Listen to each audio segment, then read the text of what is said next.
No, Technically, you are. tell me when you're ready. To be continued. Okay, Steve, Ready? start us off. Is everybody Hey. ready? Oh, I should say. Carol, are you okay? Yeah, Take your time, Carol. Good. I know. Our equipment is so awkward. And here Go comes right the ahead. wind.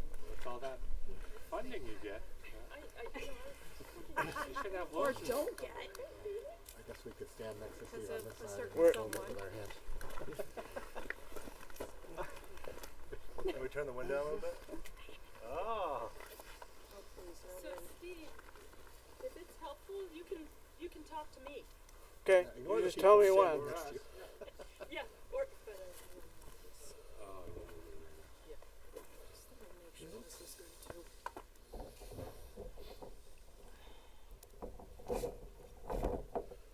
Tell Rick you get some oysters for this.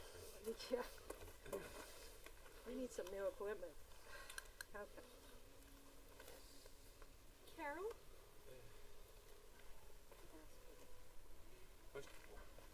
Carol? Yes. Is there any way that you could be on this side? Okay. Well, Could we move We for... set it up so the Oh, okay. Or I the gotcha. background, I yeah. gotcha. I can move. Sorry to put my stuff everywhere. I'm gonna put your bag right here. Good. Don't tell Claire how awkward this is. Jeez. She knows. She knows. Okay. You have full sympathy. This is not plugged in? Do you Yes. need this plugged in? I do. That's why I'm not hearing things. Thank you, Kathleen. Of course. So. I'm sorry to hold everybody up. Go right ahead. Okay. Okay. All right, Steve, Ready? whenever you're ready. Okay, good morning. My name is Steve. I'm the CEO of Maine Marine Composite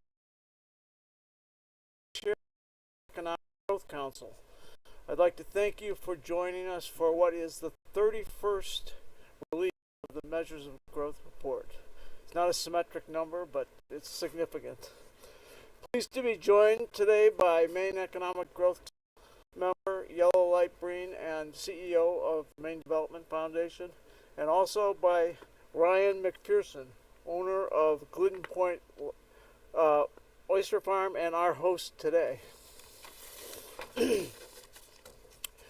The 31st Annual Measures of Growth Report from the nonpartisan Maine Economic Growth Council finds that overall, Maine's economy is strong and growing. Wages are up relative to comparable states.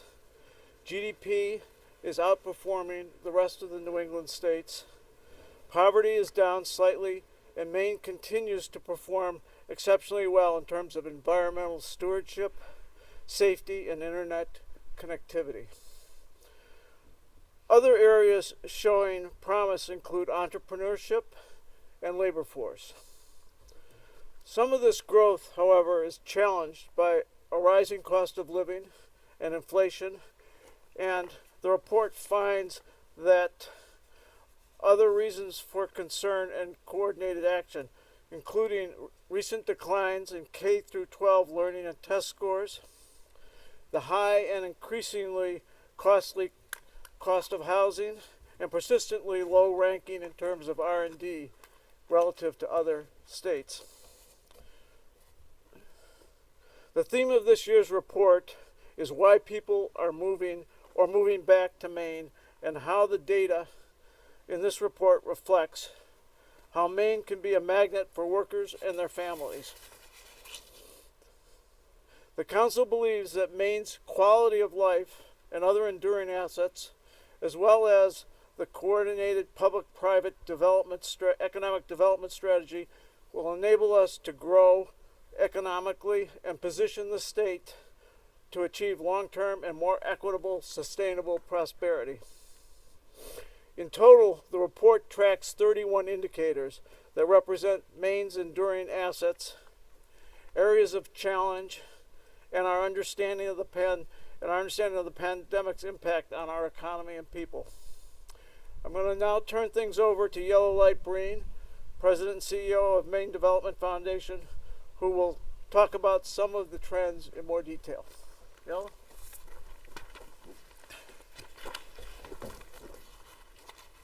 Thank you, Steve. If you're lucky enough to live in Maine, you're lucky enough, especially on days like this. And thus, this theme this year of why people move to Maine, why we're able to retain the talent we have, I think especially hits home. And a lot of it is because of not only the natural beauty of places like here in Edgecomb, but the innovative industries, evolving industries like represented by Ryan's business here at Glidden Point Oyster. So overall, in terms of what's in this report this year, we've got progress on 11 of the indicators. We've lost ground on a couple, and we have 18 that more or less within kind of a small variation held their ground relative to the long-term trend lines. As always, as Steve alluded to, we really single out this year 4 gold stars and 4 red flags to focus the conversation around Maine on what's driving our economy. The 4 gold stars are internet connectivity, safety, i.e. crime rates, entrepreneurship, and labor force. The red flags this year that underscore areas of persistent challenge in our state's economy are 4th grade reading, 8th grade math, housing affordability, and our persistent low ranking in research and development, despite some rather significant recent progress there, I should say. And while we didn't single any one of them out for a gold star this year, we continue to lead the nation on many metrics of environmental stewardship, whether you're looking at water quality, sustainable forests, air quality, or greenhouse gas emissions. Let me say a few words about these gold stars that we're highlighting this year. Safety, or low crime rates, continues to be a dramatic positive for our state relative to states across the country. And entrepreneurship, while it bounces up and down year to year, for more than 10 years we've had more startups than business closures or failures in our state. We're doing something right in terms of the environment for entrepreneurs like Ryan. But there are 2 I want to mention specifically. First is internet connectivity. You know, we've been talking about this for years in our state, and over the past 3 years, we have grown to 50% of the state served by the high-speed broadband, up from just 13% 3 years ago.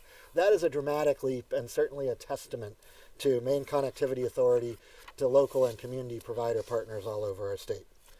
Labor force might be one of the most surprising things in this report in terms of the fact that we've been talking about it as a serious challenge for many years. And we still have a ways to go. But the reason we highlight labor force as a gold star this year is because we never hit the troughs that we really feared with the aging of the boomers in our workforce. And we've actually been able to grow our workforce back pretty significantly in recent years, almost to the target that we set ourselves in the 10-year plan for 2030, which is pretty remarkable. So we celebrate that progress, knowing we still, need to find even more talent for growing Maine businesses. I think the theme of this report picks right up on that topic, which is how do we continue to retain our talented people? How do we continue this influx of talented people who want to move back to Maine or want to move here to be part of all of this, right? And we highlight the recent survey that DECD did with Dr. Ryan Wallace of 2,500 recent movements, arrivals to Maine. Why did they choose Maine? Clearly, our access to outdoor recreation. Clearly, our strong social connections, sense of community, safety, and culture of acceptance.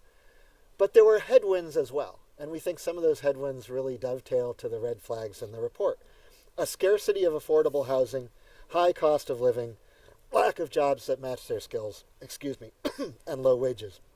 And I want to mention the housing point, because one of the powers of data is to explode and unpack our assumptions and stereotypes. And we have this stereotype sometimes of people moving from other even costlier markets and thinking, oh, they think housing in Maine is still cheap. They're buying it all up. And when we surveyed people who moved here, they said no. The cost of housing was a huge barrier for them, and in some cases almost a deal breaker as far as them being able to move here to take a job in Maine. The other thing I wanted to touch on in the report is the stories that we touch on about local initiatives that we think are contributing to changing the dynamic and moving the needle. The local stories are spread throughout here. Skowhegan, leveraging its historic riverfront into a destination for residents and visitors alike. Aroostook County, innovating in workforce transportation in really interesting ways. On the R&D and innovation side, the partnership between the University of Maine system and the blueberry industry to dramatically change the productivity and competitiveness of that industry. And then finally, right here at Glidden Point, an example of, a conventional, some might even say traditional type of business, innovating every day in terms of product, in terms of experience, in terms of process. On the red flag side, before I turn it over to Ryan to talk more about that story, I just want to highlight a couple of those red flags that we've been referring to. Housing affordability, dramatically so. It's interesting, I think, that on the one end, we have broadband infrastructure dramatically improving over just a few short years, and meanwhile the cost of housing dramatically deteriorating in terms of access in just a few years on the other side, going from 64% unaffordable to the average person in our community. And then 4th and 8th grade, the reading and math scores, we're very concerned about this. And I think the recent move by the Maine Department of Education and school districts across the state with this kind of back to basics hook is really important. We've invested a lot in post-secondary education and workforce training, but if we don't get it right on the front end, we won't succeed. So a lot of important stuff packed in here, and we think the fact that the various stories about these many metrics of the Maine economy need to actually fit together to really create an overall path forward is the important thing. This body of work aligns to the state's 10-year economic development strategy. That's very important. And I think the story there, too, is we've made a lot of progress. We've got a ways to go. Innovators and business owners are important to helping to make this happen. A few years ago, we had a chance to work with an executive from one of Maine's most prominent high-tech companies. And what struck me was he said, listen, innovation can't just be about high-tech. It has to be about every business waking up every day and trying to do something a little bit better, a little bit different. And I think Ryan McPherson and his team at Glidden Point Oysters manifest that, and I'm looking forward to hearing their story. Ryan?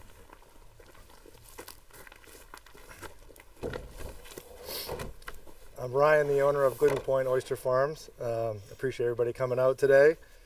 To everybody on the Maine Economic Growth Council and the Maine Development Fund who wrote this report, to the media for coming out, and for everybody else pulling their weight in the state, thank you for showing up. We're here to launch the new Measures of Growth report. Now, I'm just an oyster farmer, but this report, it's the real deal. It's not just a stack of papers and numbers, it's the new way of looking at what counts for winning in Maine. This report captures Maine's ingenuity and spirit. It says we got to take a deeper look. It asks simple questions. Are we taking what we have here in Maine and making it worth more than it is?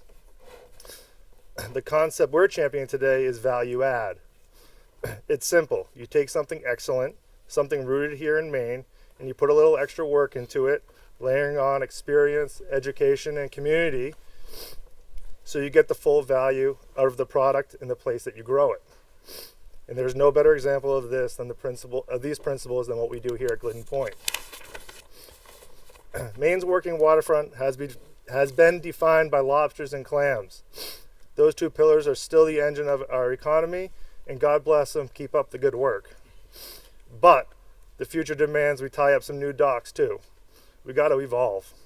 Aquaculture in Maine has an opportunity to grow, is an opportunity to build off the knowledge of the men and women who've worked these waters their whole life. Glidden Point Oyster Company has been around since the mid-'80s and has slowly and sustainably grown, just like our oysters. It starts with the resource, Maine's clean, cold water. You can't beat it. It's the perfect foundation for the world-class oysters. But the innovation doesn't stop when we put the seeds in the water. We got to grow with collaboration. At Glidden Point, we also are a key wholesale buyer for more than 20 small farms around the state. We like to help scale Maine's total oyster production while fiercely guarding the high quality and the Maine grown reputation that keeps chefs and consumers coming back.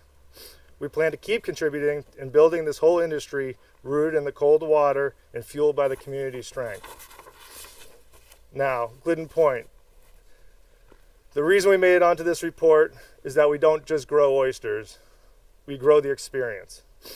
You can come here to the farm, and sure, you can pick up some fresh oysters, but you can also jump on a tour and learn about how we farm and the processes behind it. We offer shucking lessons, oyster tastings, and a sauna and cold plunges in the winter. These extra bits, the retail shop, the tours, the sauna, they aren't the things that make the biggest impact to our bottom line, but they're the things that drive engagement. They turn a good oyster into a great story. In this report, I'm quoted saying, "Getting to meet people and chefs from all over the country right here at our farm, you can't put a dollar value on that. That's the real magic. That magic, that's the value add. It's the trust that we can build, the lessons we can teach, the consumer loyalty we can forge. It is the capturing of the value of the Maine oyster. It's not the wholesale price." I want to acknowledge that this innovation in practice, I want to acknowledge that this isn't innovative in practice. The Maine lobster industry and agricultural sectors have been doing this for many years and have proven there's demand.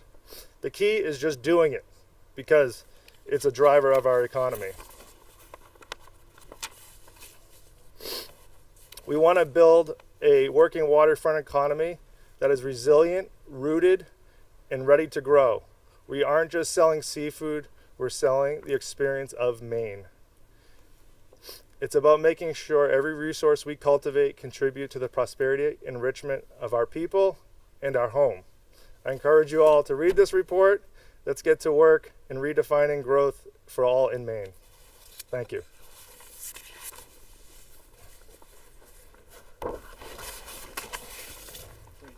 Thank you, Ryan. I dare say there's a synonym for magic, which is hard work. You kind of reference that at the end. The Maine Economic Growth Council, is pleased to present this year's report again as a snapshot of what's going on in the economy. It's a very dynamic product and a very dynamic economy. We see a lot of reasons for optimism over the course of this 30-year period, as you've picked up on. And in every area, there's pockets of excellence in our state. And one of the challenges we put to ourselves and our work and others across the state is to figure out how to grow and connect those pockets of excellence across our state. There are many members of the council who labor on this product who aren't here. They're listed in the inside front cover of the product. We thank them for their efforts and contributions. A wicked SMAT group of wicked dedicated Mainers who contribute to this. Certainly want to thank former state economist Kate Riley over here, who is the analytic engine, keeping us marching forward on gathering this data. And lastly, of course, I want to mention that there's a fantastic and very accessible and customizable online version where you can drill down on any one metric, at your own personal focus. So thank you for coming, and we appreciate the chance to unpack what's in here for you.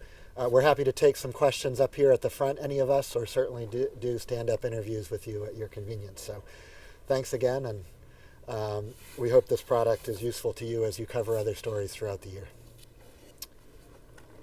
Any questions for us up here? Question for Ryan, if that's Yeah. okay. So as a small business owner, are there things that you'd like to see the state doing to make your job better or more profitable? Yeah, the things the state can do to make our job easier and more profitable, I think, a lot of them are outlined in the report, and it's the small, constant improvements across the board that are going to help us. Not one single aspect of the report, but it's all of it conclusively that they're going to help us consistently grow. I mean, maybe something like healthcare, or are you thinking of something more specific to your industry? So our industry is pretty complex, from the workforce side of things and making sure they can have a living wage here and do what they do, and all the way to the innovation side of things and the investment in R&D and the investment in industry things. So I think Maine aquaculture certainly covers almost everything in this report. It takes that whole aspect, the complexities of it, to grow what we do. How many people do you employ, Ryan? We employ 35 for the whole year, and then 15 full time. We try to add 1 or 2 full time jobs a year. And do your employees, do they own homes here? Yes, yeah. Most of them own homes here, and then we have some really great working with the Maine Apprentice Program and the Maine Pioneers Program. So we're able to bring in either a new apprentice every year and a new intern every year in those programs, which is great. Do they get jobs from you when they're done? They do. They do. Yep. Great. Can you talk about what is your revenue a year, or how many pounds of oysters, or? Yeah, so our farms will produce a couple million oysters a year, and then we also buy and sell a few more million from other small farms. Thank you.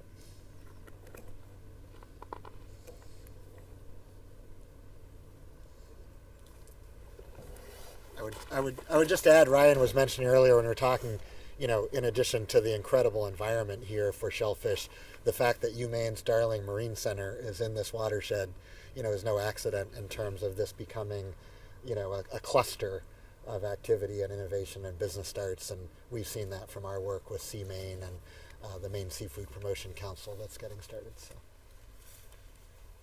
anything else from up here? And then we can be available one-on-one for sure. Kathy, did we forget anything? Nope. All right. I know